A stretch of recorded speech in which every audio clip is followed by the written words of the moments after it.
ने तो कहा था 2014 में कि सबके अकाउंट में 15-15 लाख रुपए आ जाएंगे। आज भी सुबह में मैंने अपना अकाउंट चेक किया है, 15 लाख या 15 पैसे मोदी जी ने नहीं भेजे। आप भी अकाउंट चेक कर लीजिएगा इंटरव्यू के बाद।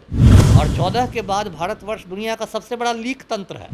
तो ये यूक्रेन का युद्ध रुकवाने वाले अवतारी पुरुष हैं, और ये एक नीट की परीक्षा को ठीक से नहीं ले पा रहे हैं। बताइए, तो ये सब जो बातें आ रही हैं, तो मतलब लगता है ना कि दाल में काला नहीं है, पूरी दाल ही काली है। नीट घोटाले को मैं नरेंद्र मोदी की विफलता के रूप में देखता हूँ। नमस्कार, आप देख रहे हैं RD न्यूज़। मैं हूं योगेश चक्रवर्ती। नीट यूजी रिजल्ट 2024 आने के बाद से ही पूरे देश में कोहराम मचा है। 24 लाख छात्रों का भविष्य अधर में लटका हुआ है। छात्र सड़क पर हैं।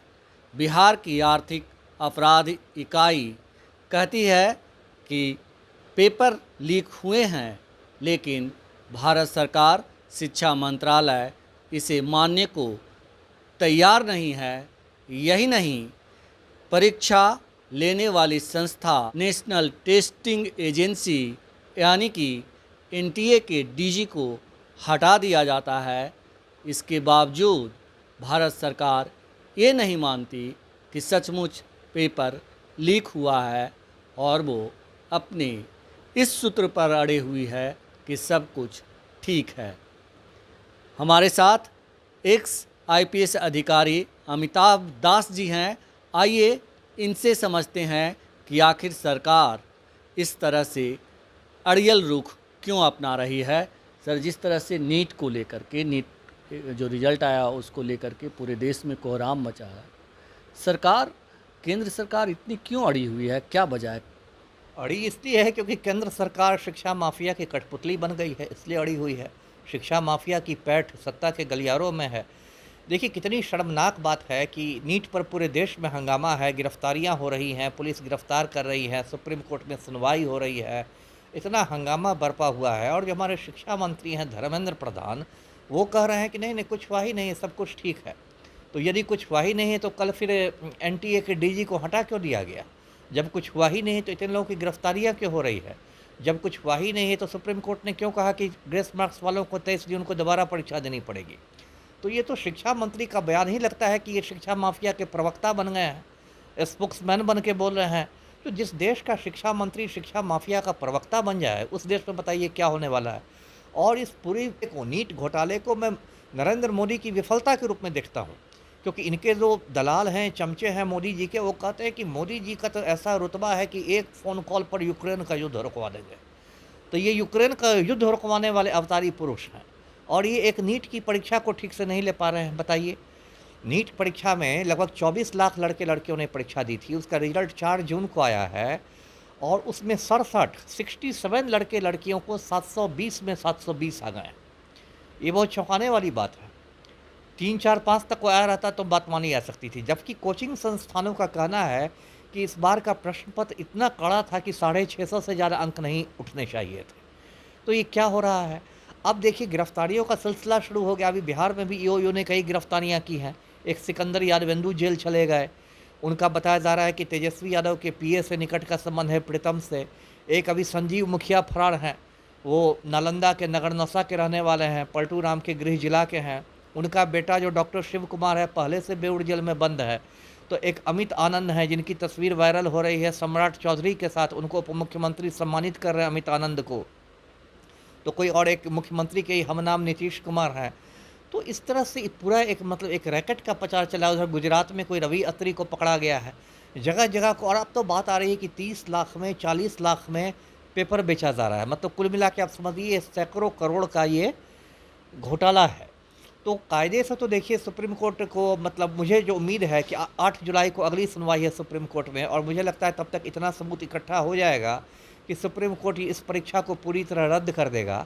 अब तक कोर्ट ने रद्द नहीं किया है, काउंसलिंग पर भी रोक नहीं लगाई है, लेकिन जिस तरीके से सबूत बढ़ते जा रहे हैं, और जिस तरह से कल NTA के DG को हटा दिया गया, जो एक IAS अधिकारी थे सुबोध कुमार सिंह, उसे तो कहीं ना कहीं ये लगता है कि अब भारत सरकार ने ही मान लिया कि भाई कुछ गड़बड़ हुआ है, तब आप हटा रहे हैं किसी को। जी सर, आपने खुद देश के सबसे प्रतिष्ठित एग्ज़ाम को पास किया है। क्या आपको लगता है कि जिस तरह से 720 में 720 नंबर 67 से ज़्यादा स्टूडेंट ले आए, और इसके अलावा हज़ारों छात्रों की संख्या ऐसी है जो मतलब 720 की जगह पे 719, 18, 15, 16 ये आंकड़ा बहुत बड़ा है। तो क्या ये संभव है? वही तो मुझे लगता है कॉमन सेंस से ये संभव नहीं ना है।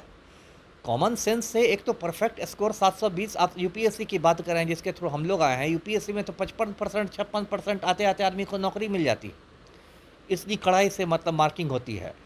तो इसमें 720 में 720 आ जाएँ किसी को, और वो भी इक्का-दुक्का को आता, तो एक बात समझते कि होगा कोई जीनियस, भविष्य का नोबेल पुरस्कार विजेता, पता नहीं नीट में बैठ के उसने 720 में 720 लिया। यहाँ तो थोक के भाव 720 में 7, इन लोगों तो मतलब परीक्षा नहीं, एक मतलब लगता है मजाक हो गया है। और उसमें तो अब पता चल रहा है, ऐसी-ऐसी बातें आ रही कि कोई गुजरात में कोई स्कूल है, वो कोई भाजपा के नेता चलाते हैं, कोई राम भक्त का स्कूल है, उससे 6-7 लोग ऐसे निकल गए जिनको 720 से 720 में है। जी, तो जी। सारे जीनियस उसी स्कूल में पहुँच गए थे क्या? उसी तरह से हरियाणा में भी है हरियाणा एक में स्कूल। है स्कूल। जी, तो ये सब जो बातें आ रही हैं, तो मतलब लगता है ना कि दाल में काला नहीं है, पूरी दाल ही काली जी। है ना? इस तरह से आ रहा है। तो किसी को अब बाद में देखिए कितनी गलत बात है, एनटीए ने इतना हंगामा के बाद कहा कि हमने कुछ लोगों को ग्रेस मार्क्स दिया। यदि आपने ग्रेस मार्क्स दिया तो उससे पारदर्शिता होनी चाहिए, आपको मापदंड बताना चाहिए था कि किस आधार पर आपने ग्रेस मार्क्स दिया। आपने चुप्पी साध ली, इससे तो लगता है कि आपने मनमानी तरीके से ग्रेस मार्क्स दिया। कल को पता चलेगा कि ग्रेस मार्क्स भी पैसे लेकर दिए गए। तो बहुत ज़्यादा, और उसमें जो एनटीए का जो चेयरमैन है, उसके बारे में बातें आ रही हैं कि वो पहले अखिल भारतीय विद्यार्थी परिषद का नेता था। अब वो संघ के किसी आदमी को, किसी संघी को लाके आपने वहाँ बैठा दिया है। तो ये तो मतलब अंधेर नगरी चौपट राजा के हालत हैं। उसके बाद एक जो नेट की परीक्षा हुई, जी, अभी 3-4 दिन पहले, उसको उसकी परीक्षा भी रद्द हो गई, उसका भी पेपर लीक हो गया। तो मोदी जी ने, अब इतना पेपर लीक हो रहा है कि इस देश में समझ में नहीं आता कि लोकतंत्र है या लीक तंत्र है ना? 2014 के पहले भारतवर्ष दुनिया का सबसे बड़ा लोकतंत्र था, और 14 के बाद भारतवर्ष दुनिया का सबसे बड़ा लीक तंत्र है। यही मोदी जी की उपलब्धि रही है। लेकिन सर चुनाव के दौरान मोदी जी परीक्षा पेपर लीक नहीं होगा इसकी गारंटी दे रहे थे। अरे मोदी जी तो मोदी जी हैं। मोदी जी ने तो कहा था 2014 में कि सबके अकाउंट में 15-15 लाख रुपए आ जाएंगे। आज भी सुबह में मैंने अपना अकाउंट चेक किया है, 15 लाख या 15 पैसे मोदी जी ने नहीं भेजे। आप भी अकाउंट चेक कर लीजिएगा इंटरव्यू के बाद। तो मोदी जी तो अपना जुमलेबाजी करते हैं, हवाबाजी करते हैं। उनकी कितनी बातों को मैं याद दिलाऊं, कहते थे कि 100 दिन में देश का काला धन आ जाएगा, तो आ गया क्या? हर साल 2 करोड़ लोगों को नौकरियां मिल जाएगी, तो मिल गई क्या? 100 स्मार्ट सिटी बन जाएगा, तो बन गया क्या? दाऊद इब्राहिम धरा जाएगा, तो धरा गया क्या? बुलेट ट्रेन चल जाएगी, तो चल गया क्या? मोदी जी हैं, सपनों के सौदागर हैं।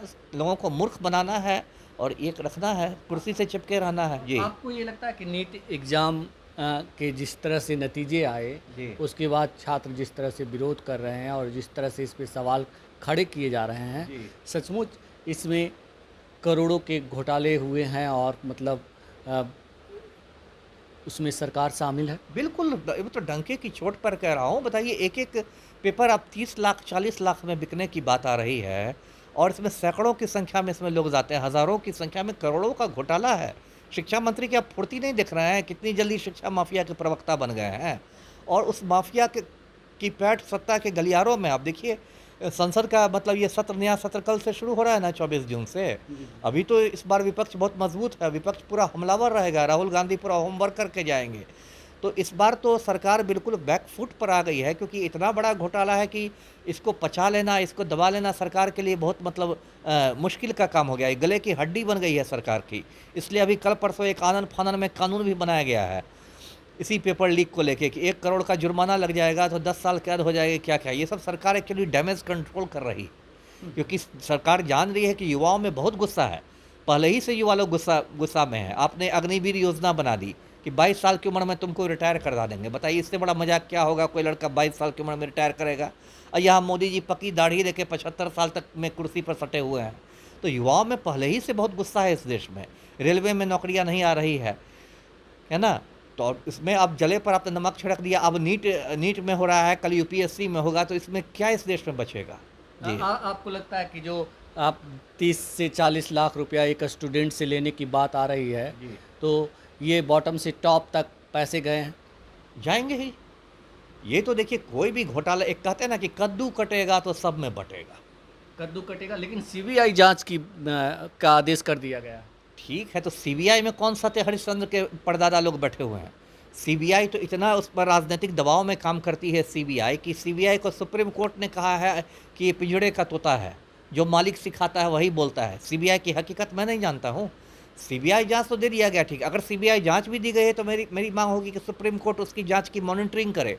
सुप्रीम कोर्ट बीच बीच सीबीआई से प्रगति रिपोर्ट मांगता रहे, क्योंकि सीबीआई पर तो खुद इतना ज़्यादा राजनीतिक दबाव है कि सीबीआई से तो जिसको चाहेंगे चार्जशीट करा देंगे, जिसको चाहेंगे ये बरी करवा देंगे। ये सब तो अभी डैमेज कंट्रोल के तहत हो रहा है, क्योंकि इतना हंगामा हो गया तो भाई कुछ कुछ करो। इस बार तो मोदी जी प्रधानमंत्री बन गए, लेकिन कुर्सी तो 3 टांग की ही है ना। काफ़ी दबाव में है ना आशा जी। छात्रों के हित में क्या होगा कि ये एग्ज़ाम रद्द कर दिया जाए और फिर से दोबारा एग्ज़ाम हो? बिल्कुल बिल्कुल, मेरी ये मांग है और मेरी उम्मीद भी है सुप्रीम कोर्ट से कि 8 जुलाई को सुप्रीम कोर्ट रद्द करने के संबंध में कोई फैसला सुनाएगा जी।